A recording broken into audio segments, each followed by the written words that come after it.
जगन्नाथ शरणं संख्यपातकर्थते धर्मो जना किं विस्तरेणेतु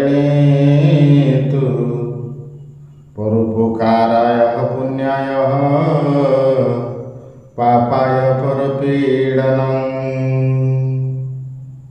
यार अर्थ है परर उपकार करने पुण्य, पर को पीड़ा देवा पाप। यह ही धर्म संक्षिप्त उपदेश। संख्यपात कथते धर्म, संक्षेप कहगला पर को पीड़ा दिंतु ना।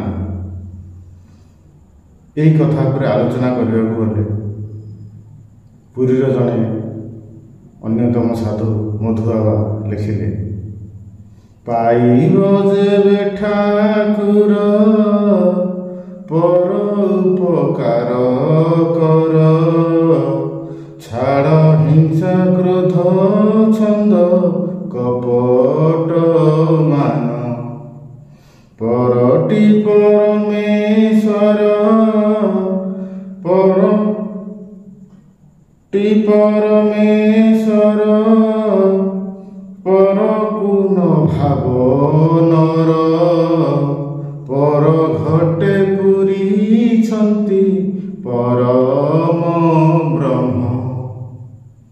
प्रभु जेबे करिबे चिते, प्रभु दया करिबे चिते,